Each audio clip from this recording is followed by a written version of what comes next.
The world came back in pieces. White lights, too bright, beeping machines, antiseptic smell burning her nostrils, pain everywhere, her head, her ribs, her face.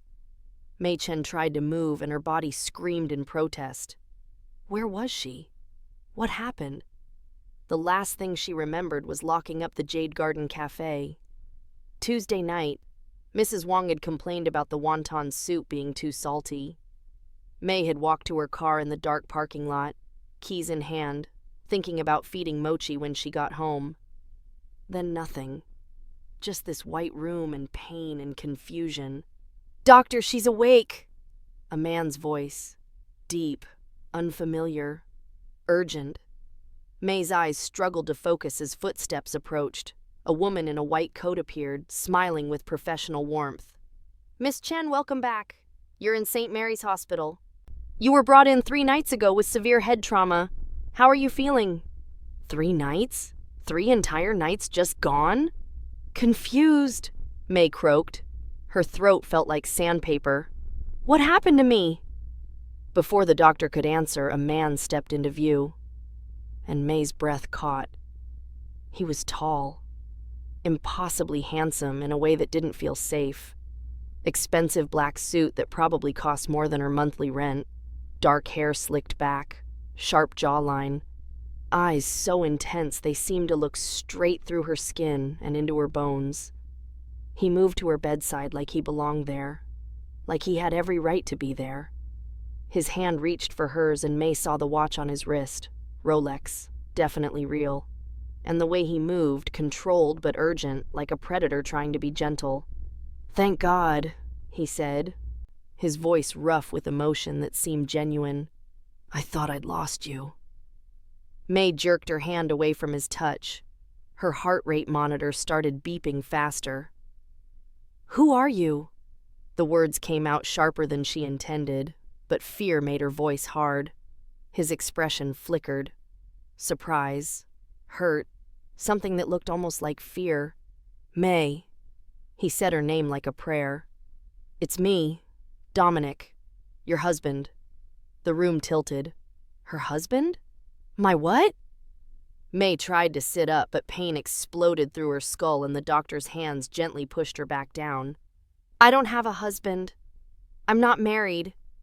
I don't know this man." The doctor looked between them, concern crossing her professional features. "Mr. Castellano, perhaps we should—" "She has amnesia," he interrupted, his eyes never leaving Mei's face. "The head trauma. It's affected her memory, doctor. You said this might happen." "I said it was possible, but—" "I'm not having amnesia!" Mei's voice rose and the machines beeped louder. "I remember everything. My name is Mei Chen. I'm 26 years old. I work at the Jade Garden Cafe in Chinatown. I live in a studio apartment on Mott Street with my cat Mochi. I am not married and I have never seen this man before in my life." The man, Dominic, stepped closer, and Mei saw something dangerous flash in his eyes before his expression smoothed back into concern. "Mei, please." His voice dropped lower, more intimate. "You need to calm down. The doctor said stress could make things worse." "Don't tell me to calm down." She looked at the doctor desperately. "Why is he saying these things? Why won't anyone believe me?" The doctor pulled out a tablet, scrolling through what must have been medical records, her brow furrowed. "Miss Chen, according to the information we have, you were admitted as Mei Castellano. Your emergency contact is listed as your husband, Dominic Castellano. He's been here every day since you arrived. He hasn't left the hospital." No, that was impossible. "Those records are wrong," Mei said, but her voice shook now. "I'm Mei Chen, not Castellano. I don't have a husband. I don't—" Dominic pulled out his wallet, removed a card with deliberate slowness, handed it to the doctor. "Our marriage certificate," he said quietly. "Dated 6 months ago." Then he turned his phone toward Mei. The photo on the screen made her stomach drop. It was her. Definitely her. Same face, same features, Same small scar on her left eyebrow from falling off her bike when she was 12, but in the photo she wore a white dress, simple, elegant, nothing she'd ever owned, and stood next to this stranger in front of what looked like a courthouse. Both of them were smiling. His arm was around her waist. Her hand rested on his chest. They looked like a couple. They looked in love. "Our wedding day," Dominic said softly. "6 months ago. You said you didn't want anything fancy, just us and the people who mattered. It was perfect." May stared at the photo. Her brain couldn't process what her eyes were seeing. "This is fake," she whispered. "It has to be fake. You photoshopped this or something. Why would I do that?" Dominic's voice was so calm it made her want to scream. "What would I gain from pretending to be married to a woman who doesn't even remember me?" "I don't know." May's hands were shaking now. "Maybe you're insane. Maybe you're dangerous. Maybe—" "Someone like me?" His voice went cold, sharp. "And what exactly do you think I am, May?" The way he said her name sent chills down her spine, like he owned it, like he owned her. "I don't know," May said slowly. "But everything about you screams danger. The way you dress, the way people look at you, the way you think you can just walk in here and claim a stranger as your wife and nobody questions it." For a moment, just a fraction of a second, something flickered across his face. Respect, maybe. "You always were perceptive," he murmured. Then louder, "Doctor, can I have a moment alone with my wife?" "She just said she doesn't want to be alone with you," the doctor said firmly. "And given her condition, I think it's best if we limit visitors until we understand what's happening with her memory." Dominic's jaw clenched. May watched his hands curl into fists at his sides. Then deliberately, he relaxed them. "Fine," he said, "but I'm not leaving this hospital. I'll be right outside if she needs anything." It wasn't a request. It was an order. After he left, the doctor sat on the edge of the bed. "Miss Chen, I need to examine you properly. Can you tell me the last thing you clearly remember?" May closed her eyes. "Tuesday night, closing the cafe. Mrs. Wong complained about the soup. I walked to my car, then nothing. What day is it now?" "Friday night, almost midnight. You've been unconscious for 3 days. 3 days gone. And you don't remember anything about Dominic Castellano? About getting married? About the last 6 months?" "6 months?" May's stomach dropped. "What do you mean 6 months?" "According to your records, you've been married for 6 months. We're not talking about 3 days of memory loss. We're talking about retrograde amnesia affecting at least half a year of your life." The room spun. 6 months of her life just erased. "How did I end up here?" May whispered. The doctor hesitated. "The police report says you were found in an alley downtown. You'd been beaten. Badly. Someone called 911 anonymously. You've had severe head trauma, broken ribs, facial contusions. Beaten. Someone had beaten her unconscious. Miss Chen, I have to ask you something." The doctor leaned closer. "Do you feel safe with Mr. Castellano? Is there any possibility he could have been involved in what happened to you?" May thought about it. The stranger with dangerous eyes. The barely controlled rage. "No," she heard herself say. "I don't think he hurt me. The way he looked at me, it was possessive, yes, but not violent toward me. More like he wanted to hunt down whoever did this and destroy them." The doctor made a note. "I'm going to run some scans. In the meantime, security will keep Mr. Castellano monitored." But even as she said it, May knew it wouldn't matter. Through the frosted glass window, she could see his silhouette, pacing, back and forth, like a caged predator. And somewhere deep in her bones, something whispered, "You knew him once." Morning came with harsh sunlight and a headache that felt like someone was driving nails into her skull. May was staring at the ceiling, trying to make sense of the impossible, when the door burst open. May! Oh my God! When Dominic called, a woman rushed in, petite, pretty, with long black hair and eyes red from crying. She stopped at the bedside, reaching for May's hand, and May recognized her. Lin? Relief flooded through her. Lin Chen, no relation, despite the shared last name, had been her best friend since high school. If anyone could explain what was happening, it was Lin. Thank God you're awake, Lin said, squeezing her hand. We've been so worried. Dominic's been a wreck. He hasn't slept, hasn't eaten. Lin, who is he? May interrupted. This Dominic Castellano. He says we're married, but I don't remember him. I don't remember anything about the last 6 months. Lin's face fell. Oh, May. The doctor said you might have memory loss, but I hoped. She took a shaky breath. What's the last thing you remember? Tuesday, closing the cafe. Then I woke up here with a stranger claiming to be my husband. He's not a stranger, Lin said gently. May, you married Dominic 6 months ago. I was there, at the courthouse. You wore your mother's jade bracelet, and you were so happy. No, that couldn't be right. Why would I marry him?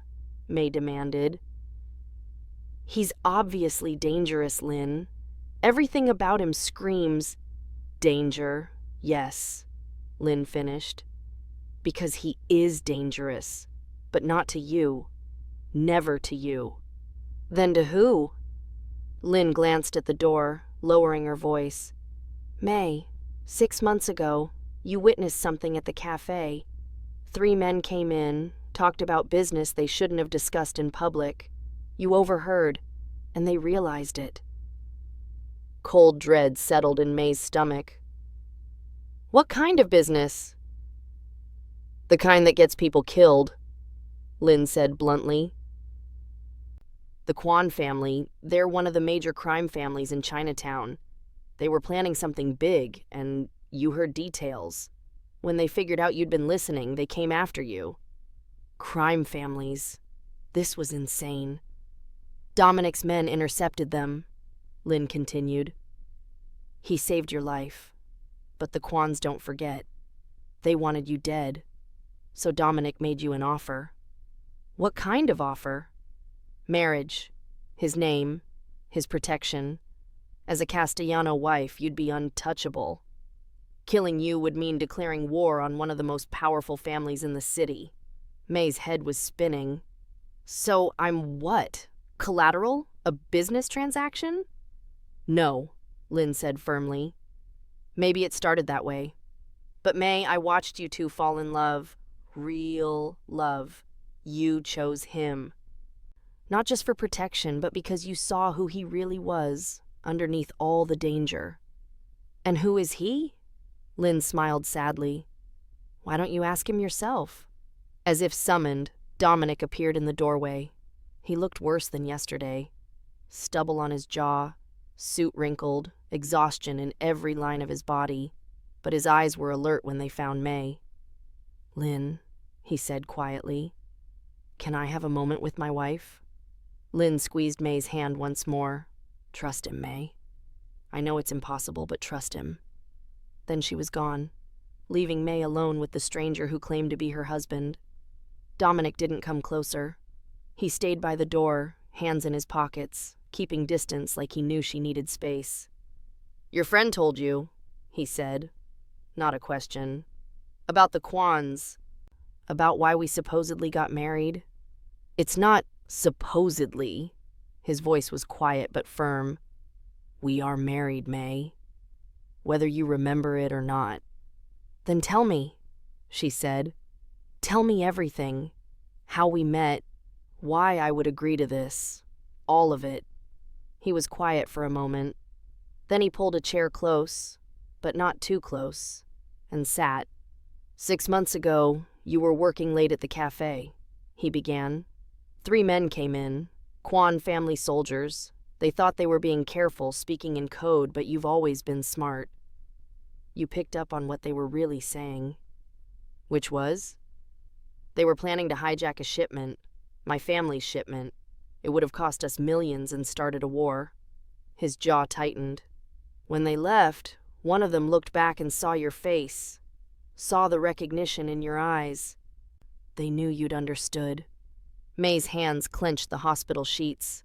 They came back the next night, Dominic continued. Waited for you in the parking lot. But I was there too. Why? His eyes met hers and something vulnerable flickered there.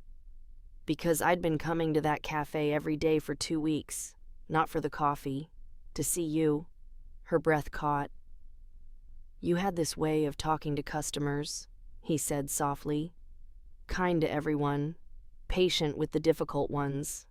You made people feel seen. And one day you smiled at me, really smiled. And I was, he trailed off, lost.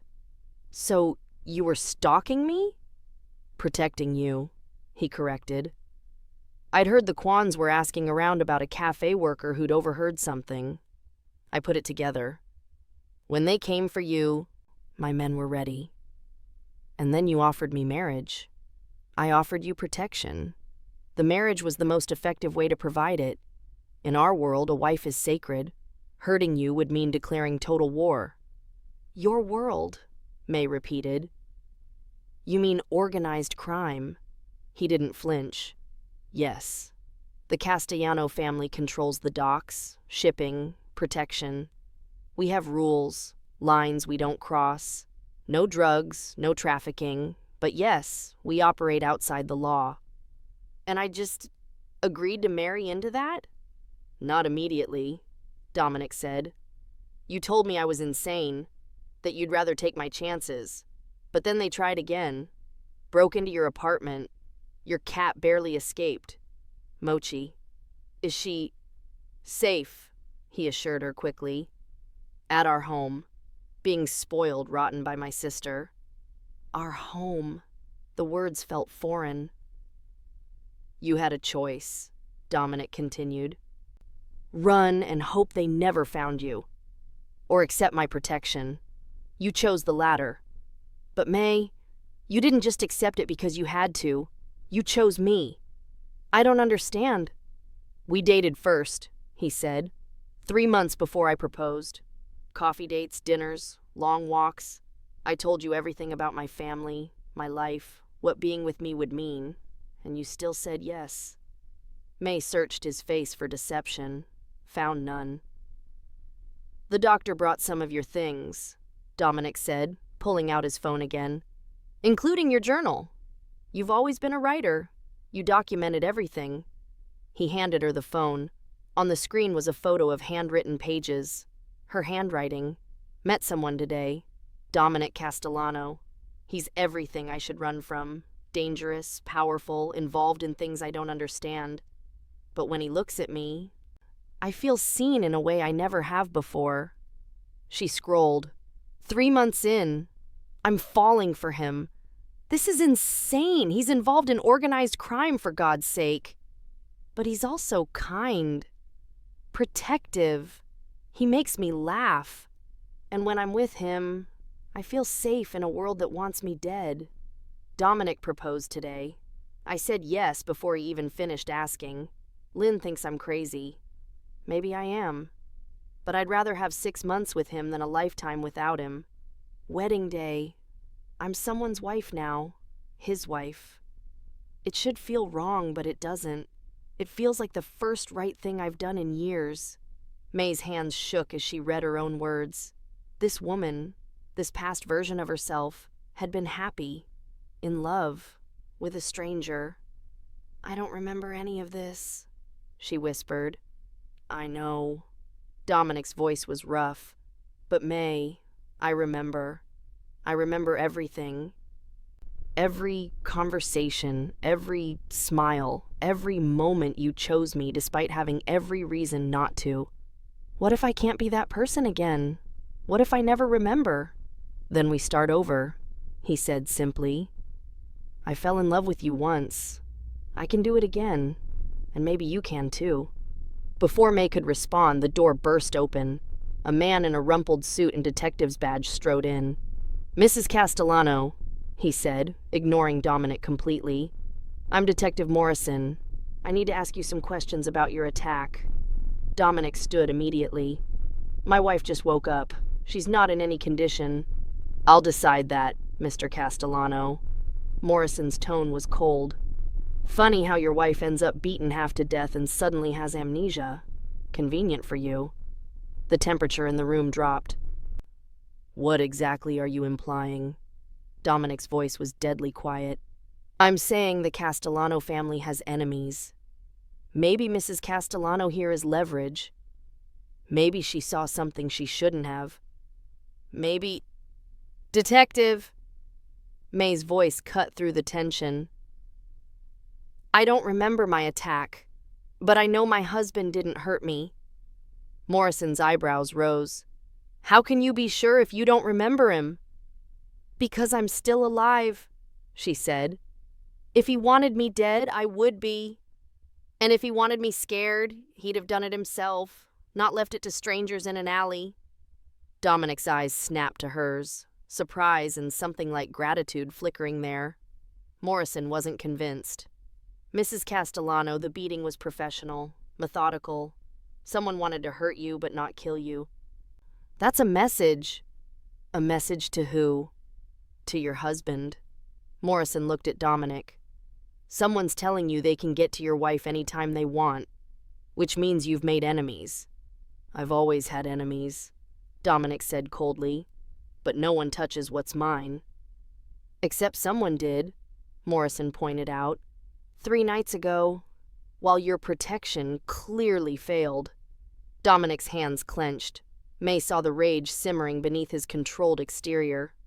"Detective," she said quickly, "I appreciate your concern, but I don't remember anything useful. When I do, I'll contact you." Morrison looked like he wanted to argue, but he handed her a card.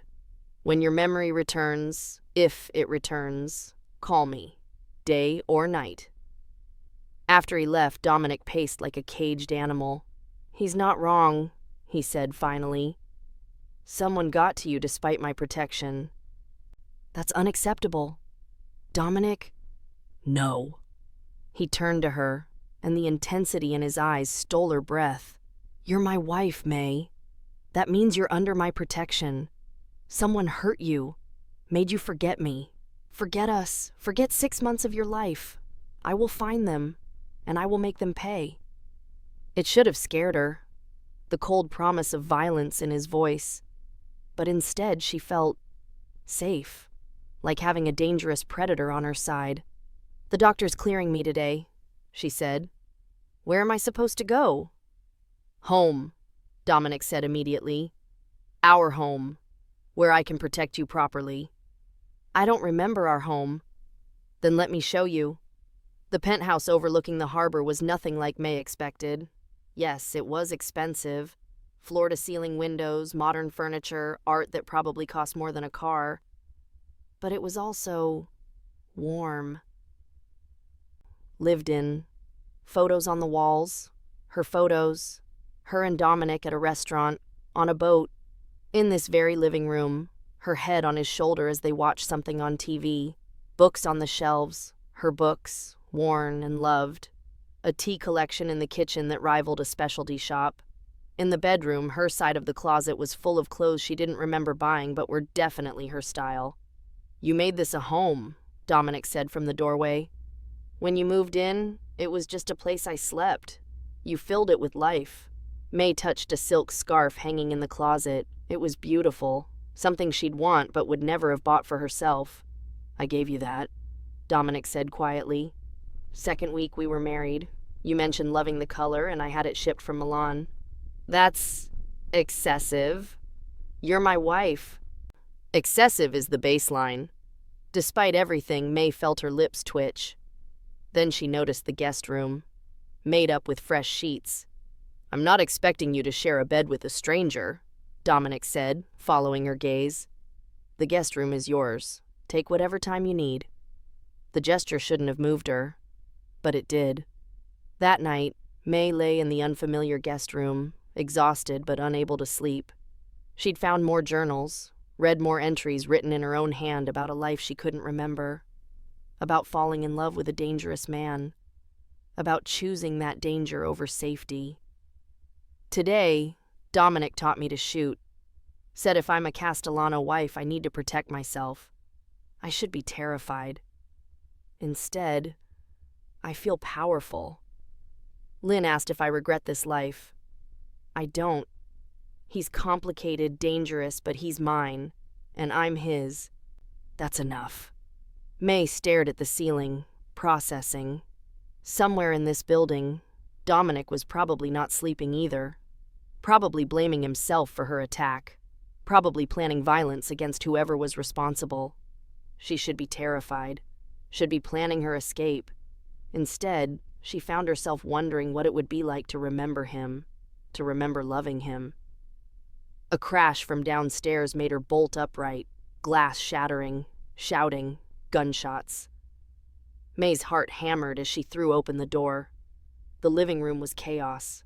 Smoke, broken windows, men in masks, and Dominic, moving with lethal precision, gun in hand, taking down attackers with brutal efficiency.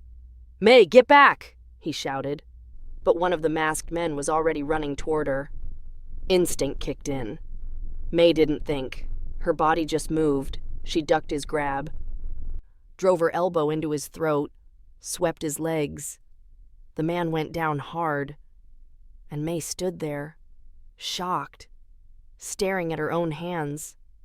She knew how to fight. Her body knew even if her mind didn't. "Behind you!" Dominic's voice. May spun. Another attacker. She saw the gun rising. Dominic was there in an instant, putting himself between her and the bullet. The shot hit him in the shoulder. Blood bloomed across his white shirt. But he didn't fall. He shot the attacker. Then two more. Methodical and cold. Within seconds, the attackers were down or fleeing. Silence fell. Dominic swayed slightly, hand pressed to his shoulder.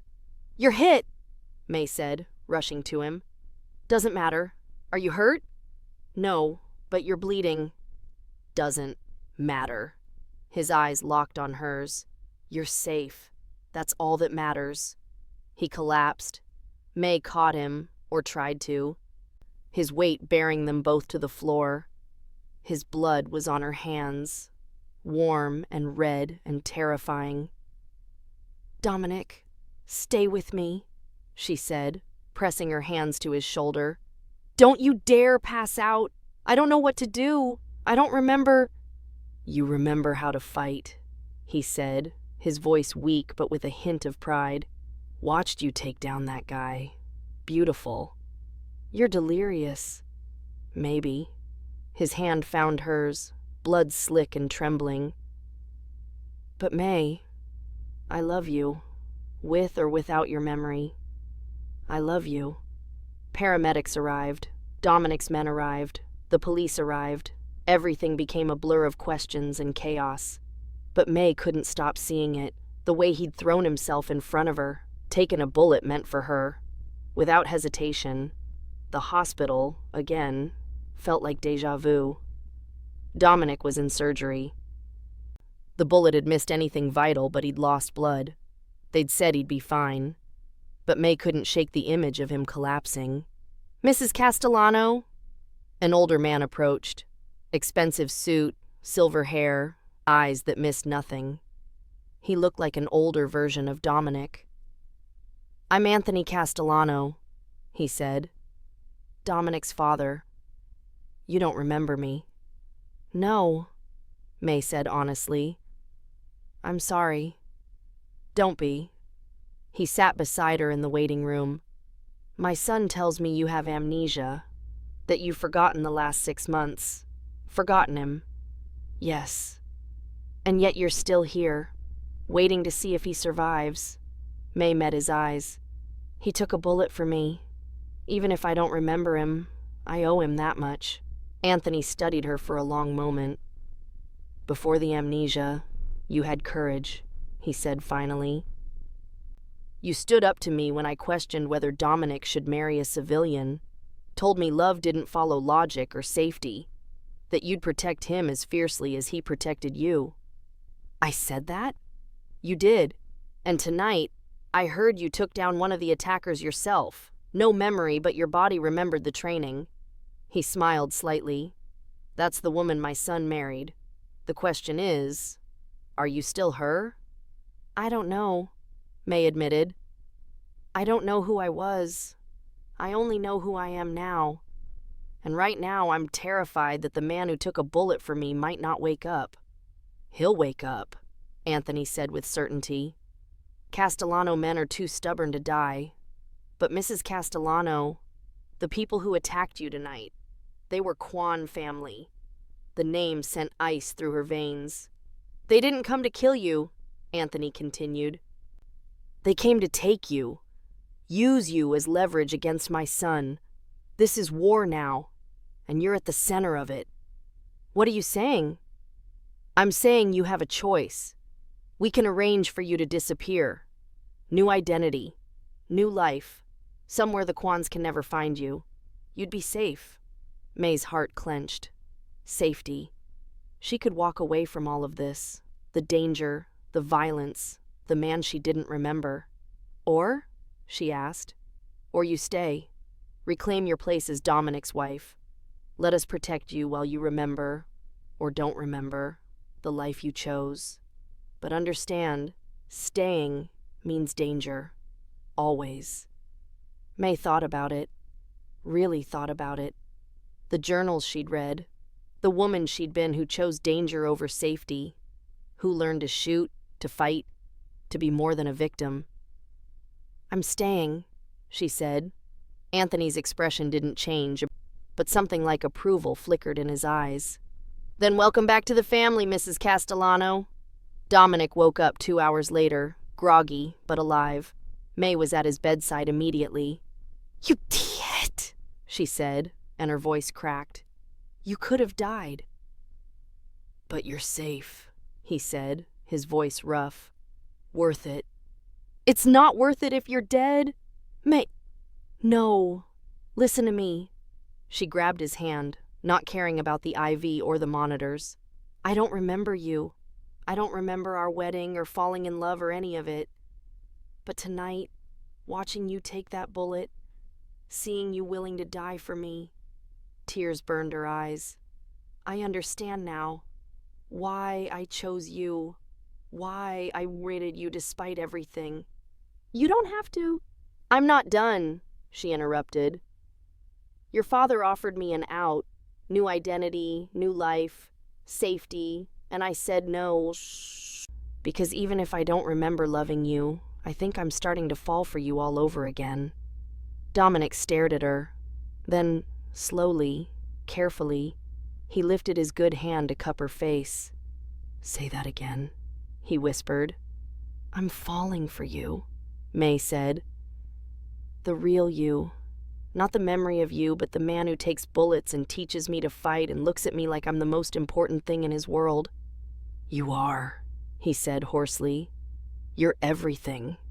She kissed him, soft at first, tentative, then deeper, more certain, and something in her chest clicked into place. Not memory, but recognition. This was right. He was right. When they broke apart, Dominic was smiling, actually smiling. I love you, he said.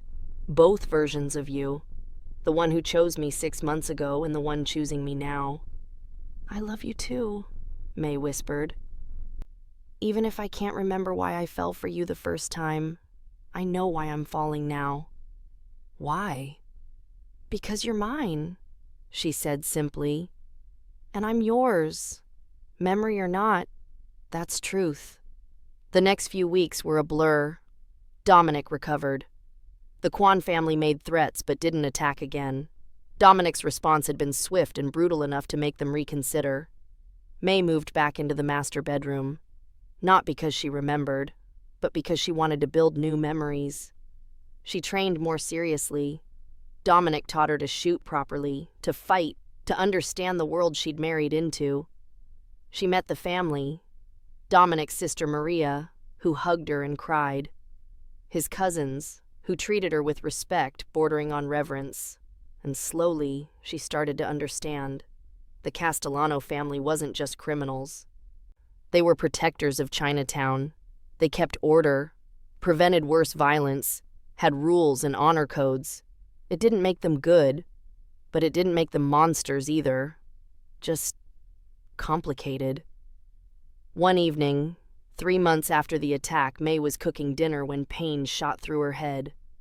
Sudden, sharp, and then memories, flooding back in a rush. The cafe, the Quan soldiers, Dominic appearing like an avenging angel. Their first date, nervous and sweet.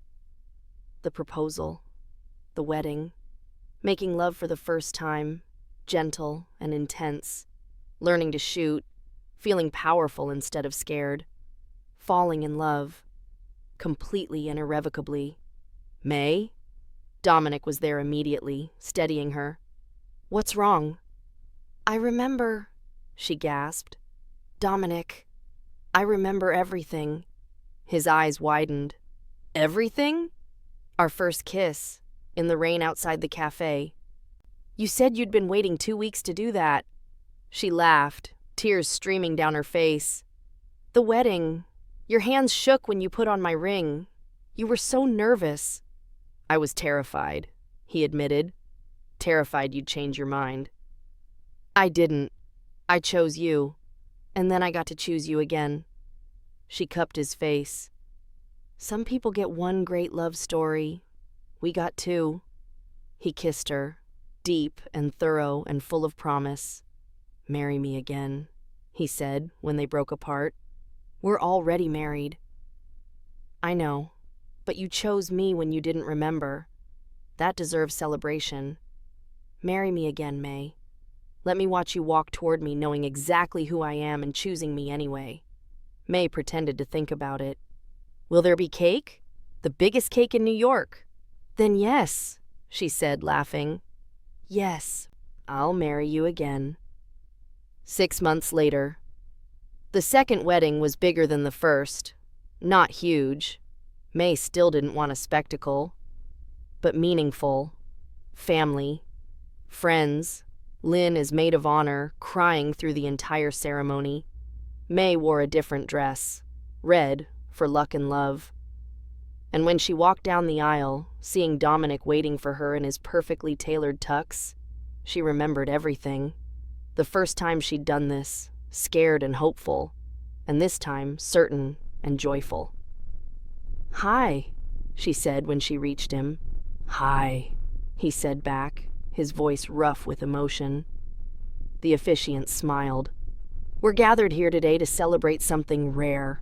A couple who fell in love twice. Who chose each other when it was convenient and when it was impossible. Who built a life on truth and trust. May barely heard the words. She was too busy looking at Dominic, at the man who'd saved her life, protected her, taught her to be strong, waited patiently for her to remember and loved her just as much when she couldn't. I love you, she whispered. I love you too, he whispered back. Both times, forever. When the officiant pronounced them husband and wife, again, the room erupted in cheers. Dominic kissed her like it was the first time and the 1000th time, all at once. And May knew, with absolute certainty, that she'd made the right choice. Twice. 1 year later, May stood in front of the mirror, adjusting her blazer. Professional, polished, ready. You nervous? Dominic appeared behind her, wrapping his arms around her waist. Terrified, she admitted. Opening a community center is one thing. Actually running it is another. After her memories returned, May had realized something important. She didn't want to go back to just working at the cafe. She wanted to do more, help more.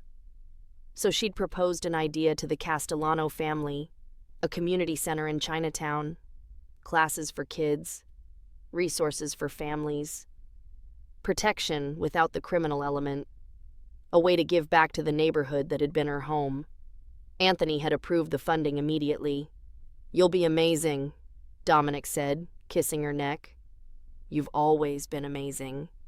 Even when I didn't remember you? Especially then." He turned her to face him. "You fell in love with me twice, May. Once because you had to trust me to stay alive. Once because you wanted to. That's everything." She kissed him softly. "I need to go.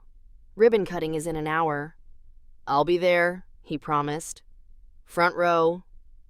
Embarrassingly proud." "You're always embarrassingly proud. You're my wife. I'm allowed." May laughed, grabbing her bag and keys. As she headed for the door, she caught sight of the photo on their entrance table. Their second wedding. Both of them laughing, foreheads pressed together, completely in love. 2 years ago, she'd woken up in a hospital bed with no memory of the man claiming to be her husband. Now she couldn't imagine life without him. Some love stories were simple. Theirs was complicated, dangerous, built on amnesia and second chances and choosing each other when logic said to run. But it was theirs, and she wouldn't change a single moment. The community center. Later that day,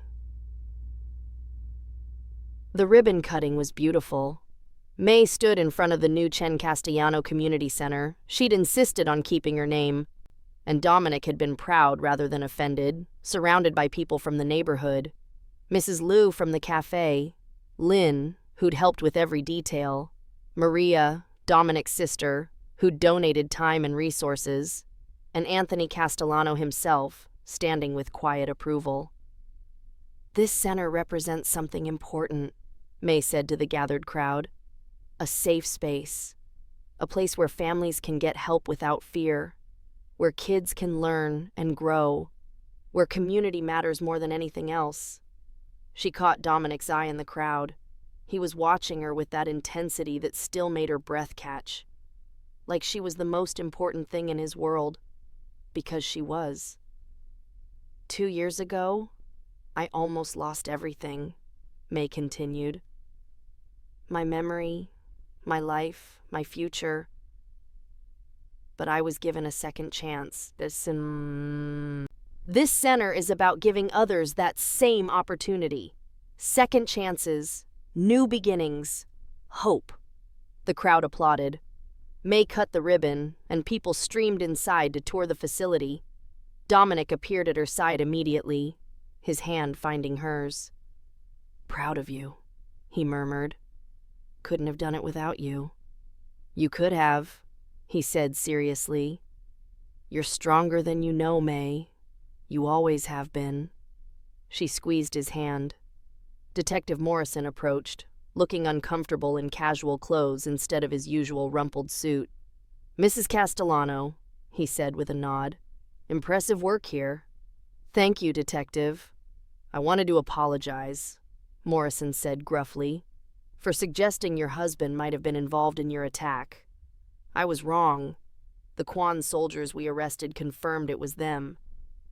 Trying to send a message. A message they regretted," Dominic said coldly. Morrison didn't ask for details. Smart man. "Anyway," the detective continued, "this center, it's good for the neighborhood. We need more of this. Less violence, more community." After he left, May looked up at Dominic. "Did you threaten him into coming here?" "I may have suggested it would be good PR for the department to support community initiatives. That's not a threat. The way I suggested it might have been." May laughed, shaking her head. This was her life now.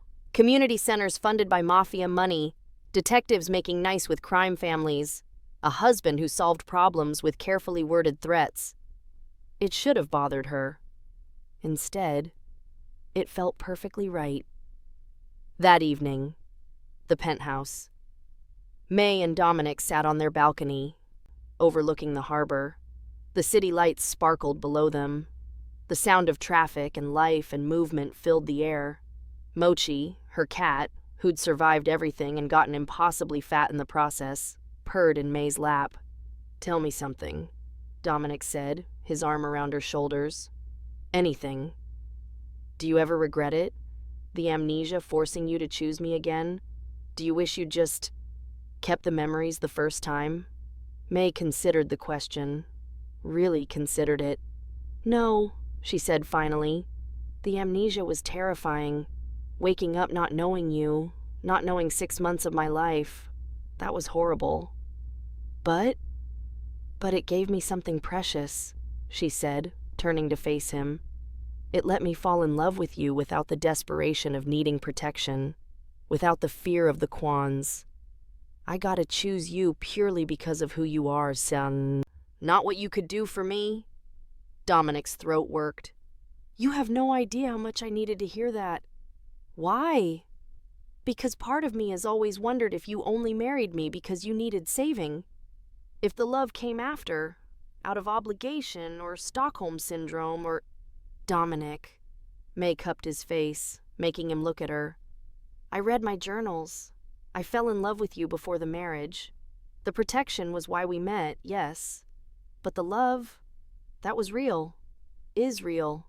Both times. He kissed her palm. I got to fall in love with you twice too, you know. How? The first time was before the attack.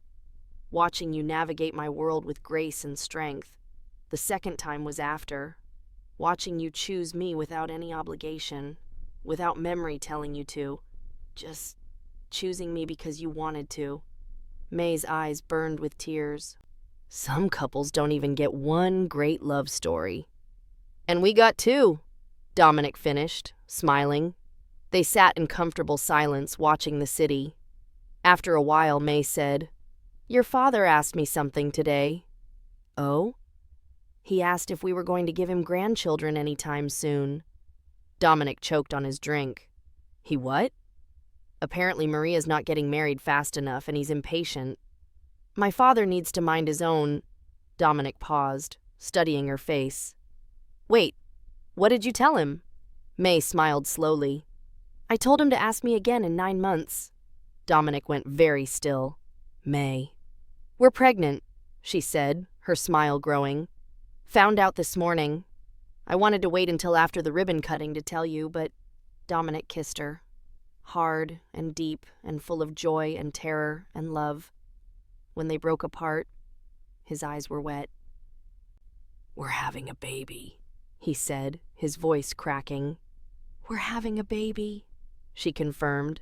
He placed his hand on her still flat stomach, reverent and gentle. I'm going to be a father. A terrifying, overprotective, embarrassingly devoted father, May teased. Absolutely, he agreed without shame.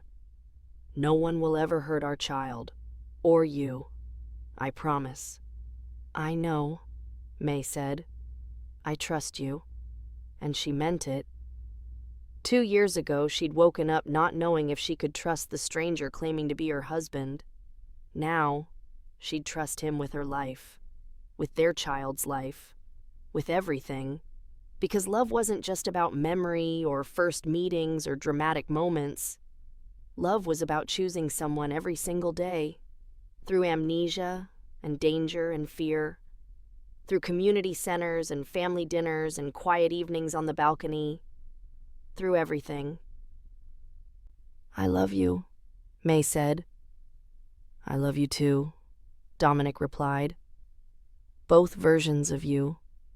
Forever. May leaned into his warmth, one hand on her stomach, one hand in his. The city stretched out before them, full of danger and possibility and life. And she'd never been more grateful for a second chance. For waking up in a hospital bed and being forced to fall in love all over again with the most dangerous, complicated, perfect man she'd ever met. Some people spend their whole lives searching for one great love. May Chen Castellano had been lucky enough to find hers twice, and she'd choose him again and again for the rest of her life. Memory or no memory, because that's what love was. A choice, made every day, forever. 5 years later, the little girl with dark hair and her father's intense eyes ran through the community center laughing. "Lily Castellano, stop running!" May called after her daughter, but she was smiling. At 3 years old, Lily was already showing signs of her father's stubbornness and her mother's determination. A terrifying combination. Dominic appeared, scooping up Lily mid-run. "Got you, little dragon." "Daddy! Down! Mama said we have cake." "Cake is for after the ceremony," May said, approaching them, "and only if you sit still." Today was the 5th anniversary of the Chen Castellano Community Center. It had grown, expanded, helped hundreds of families, and May had never been more proud of anything in her life. Well, almost anything. She looked at Dominic holding their daughter, both of them laughing at some private joke, and felt her heart swell. This was everything. "You okay?" Dominic asked, noticing her expression. "Perfect," May said. "Absolutely perfect." Lynn appeared, herding a group of teenagers toward the auditorium. "May! We're ready for your speech. Coming?" As they walked toward the ceremony, Dominic holding Lily, May's hand in his free one, she thought about the journey. Waking up in a hospital, not knowing the man who claimed to be her husband, being terrified and confused, learning to trust him, choosing him, falling in love all over again, building this life together. And she realized something important. The amnesia hadn't been a tragedy. It had been a gift, a chance to see clearly, to choose consciously, to build love on foundation of truth rather than circumstance. She'd needed to forget him to truly understand how much she loved him. "What are you thinking about?" Dominic asked as they entered the auditorium. "Us," May said simply. "How we got here. How lucky I am." "How lucky we are," he corrected. "Mama, you're squishing my hand," Lily complained. May loosened her grip, laughing. The auditorium filled with people from the neighborhood, families they'd helped, kids who'd taken classes, community members who'd found support. Anthony Castellano sat in the front row, looking proud. Maria waved from the side. Her own children, twin boys, wrestling quietly in their seats. This was family, not just blood, but chosen, built through second chances and hard work and love that refused to quit. May stepped up to the microphone, Dominic and Lily sitting in the front row. "5 years ago," she began, "I stood here and talked about second chances, about new beginnings, about hope." She paused, looking at the faces in the crowd. "I didn't tell you then that I'd recently had my own second chance, that I'd lost my memory and had to rebuild my entire life from nothing, that I'd been forced to choose my husband all over again, without the benefit of remembering why I'd fallen in love with him the first time." Gasps from people who hadn't known. "But here's what I learned," May continued. "Second chances aren't about getting back what you lost. They're about choosing what matters with clear eyes and an open heart. They're about building something new that honors what came before but isn't limited by it." Her eyes found Dominic's. He was watching her with that look, the one that said she was his entire world. "This community center represents that philosophy," May said. "Everyone who walks through these doors gets a second chance, a new beginning, a choice to be more than their past." She smiled. "And I'm living proof that second chances work, that love can survive anything, even amnesia, if you're willing to choose it every single day." The crowd erupted in applause. Lily clapped the loudest, jumping up and down. After the ceremony, as people mingled and ate cake and celebrated, Dominic pulled May aside. "That was beautiful," he said. "I meant every word." "I know." He kissed her forehead. "Have I told you today that I love you?" "Only 3 times. You're slipping." "Then let me remedy that."